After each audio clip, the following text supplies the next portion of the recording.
2 ദിവസത്തെ ഇന്ത്യ സന്ദർശനത്തിനായി ഖത്തർ അമീർ തിങ്കളാഴ്ച കേരളത്തിലെത്തും. ഊർജ്ജ രംഗത്തെ സഹകരണം ശക്തിപ്പെടുത്തുന്നതടക്കം നിരവധി കരാറുകളിൽ ഇരു രാജ്യങ്ങളും ഒപ്പുവയ്ക്കും. മന്ത്രിമാർ അടക്കമുള്ള ഉന്നതതല സംഘവും ഖത്തർ അമീറിനെ അനുഗമിക്കും. ഗൾഫ് മേഖലയിൽ ഇന്ത്യയുമായി ഏറ്റവും അടുത്ത ബന്ധം പുലർത്തുന്ന രാജ്യങ്ങളിൽ ഒന്നാണ് ഖത്തർ.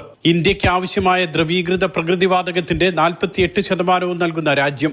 അതുകൊണ്ട് തന്നെ ഖത്തർ ഭരണാധികാരി Sheikh Tamim bin Hamad Al താനിയുടെ India സന്ദർശനത്തിന് ഏറെ പ്രാധാന്യമുണ്ട്.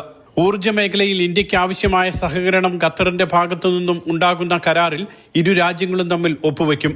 വ്യാപാര രംഗത്തെ സഹകരണം ശക്തിപ്പെടുത്തുന്ന കരാറുകളും സന്ദർശനത്തിലുണ്ടാകും. തിങ്കൾ ചൊവ്വ ദിവസങ്ങളിലാണ് ഖത്തർ അമീറിന്റെ ഇന്ത്യ സന്ദർശനം. പ്രധാനമന്ത്രി നരേന്ദ്രമോദിയുടെ ദോഹ സന്ദർശനത്തിന് 1 വയസ്സ് തികയുമ്പോഴാണ് ഖത്തർ അമീർ ഇന്ത്യയിലെത്തുന്നത്.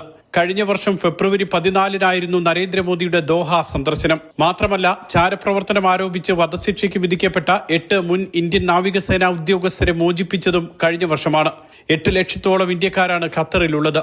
രാജ്യത്തെ ഏറ്റവും വലിയ പ്രവാസി സമൂഹവും ഇന്ത്യക്കാരാണ്. പ്രവാസി ഇന്ത്യക്കാർക്ക് ആശ്വാസമാകുന്ന പ്രഖ്യാപനം സന്ദർശനത്തിൽ ഉണ്ടാകുമെന്നാണ് പ്രതീക്ഷ. Mathrubhumi news, Doha.